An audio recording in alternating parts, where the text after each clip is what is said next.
you're back. Thank you, sir. All is well. My first guest anchored the CBS Evening News for 19 years and is universally recognized as the standard by which every other news anchor is judged. It's a great pleasure to welcome a true legend, Mr. Walter Cronkite.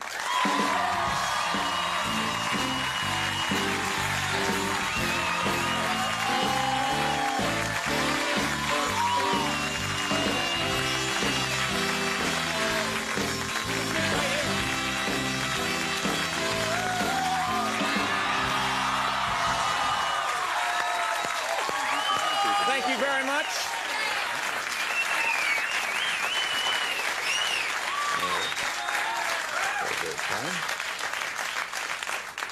It must be terrific, first of all, that everywhere you go, I think you get that reception. I know you... Well, that reception was so nice, I'd like to leave now, could I? Before I foul it up. Exactly, before you screw it up. Yeah, right. All right, get out of here.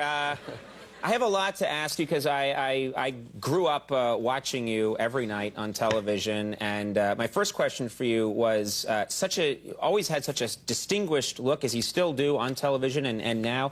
Were you ever without the mustache, or did you have the mustache your entire career? Well, practically my entire career. I grew the mustache when I was about 17 years old in order to look older. Mm-hmm. It long since has outlived its usefulness. Yeah, I would say, okay, well, but it still looks good. That's the important thing. At least you could grow a mustache when you were 17 years old. I still couldn't grow a mustache like that if I had injections, which I will soon. I was at an event last night honoring Tom Brokaw, who works on this network, and Tom said, if you're talking to Walter Cronkite, you have to ask him about Yellowstone. He said that you have a great story about going to Yellowstone National Park. Oh, gosh, we were doing a documentary in Yellowstone, 3 or 4 years ago now, I guess it was.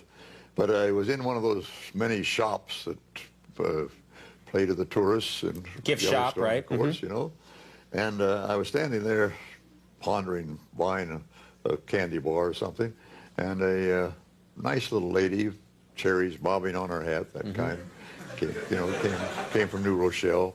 She came over to me and said, "Did anybody ever tell you you look just like Walter Cronkite looked before he died?"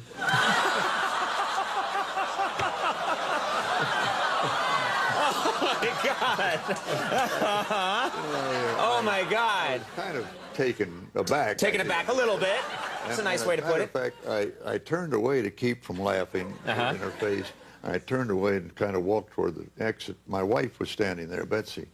And Betsy was asked by the woman, she said to her, "Walter Cronkite is dead, isn't he?" Mm-hmm. And just with that, she turned around to me. The woman had said, except I think that he was thinner.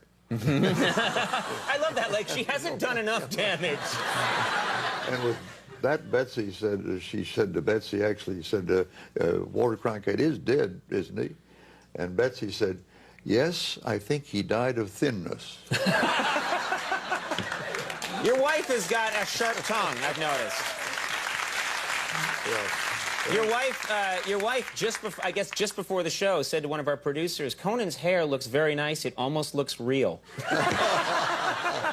She's very good. I'm going to stay away from her. I hope you do. Yeah. Well, all right. I will. Don't worry. I don't want to tassel with you. That would be a quick fight. You would win. Trust me. I understand that you went and attended, and it's just hard for me to picture, because I think, like a lot of people, I put you on this pedestal and almost make you not human, but that you attended a Grateful Dead concert, that you were curious and you went to see a Grateful Dead concert. Is that true? It is true indeed. I had never been to a rock concert, and I'd always sort of wanted to go. I thought I wanted to go. I wasn't sure at all, but I thought I ought to be a part of this scene, of a rock concert. This groovy scene, yeah. Groovy. And a friend of mine turned out to be involved in some public relations work with the Grateful Dead, a concert out in Jersey, and he invited Betsy and me to go, and I said, by all means, I want to go. But then I thought about it. I don't want to sit there for 3 hours with that kind of music, which didn't actually appeal to me that much. Right, sure. So I go back to jazz. I'm a New Orleans jazz type. Right. And but anyway, I was there, and we're taking it. What do they call it at those things? Intermission or halftime? I don't know. Halftime.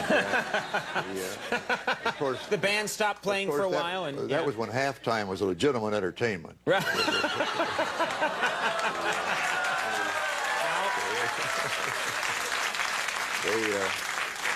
I think that's your old network, CBS, that did that. I think, but we don't want to cause trouble.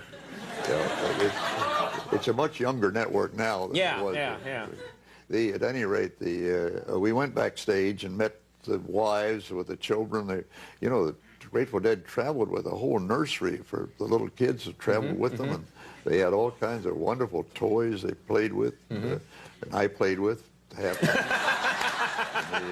I met most of these guys then, and now I really wanted to sit in the second half.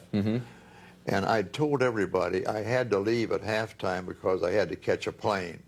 Oh, and, so you would... And so here I'm stuck with it. I can't now say, well, I've changed my mind, I'm not catching a plane. Right. I'd made a big excuse of it. So I had to miss the next half that I would have watched if I had an opportunity. But I got to be a very close friend of Mickey Hart, the drummer, and the original drummer with the Grateful Dead. And he turns out to be, as many of them were, great guys, wonderful guys. Well, that's terrific. And I enjoyed very much. I still enjoy his company a great deal. Did you notice while you were sitting there at the Grateful Dead concert a certain aroma in the air? Did you notice?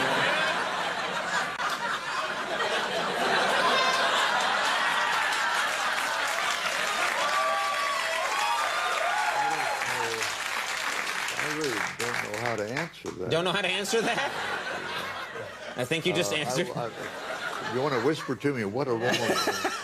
I don't think that's necessary. I think you handled that perfectly. Oh, I see. You mean they were dead?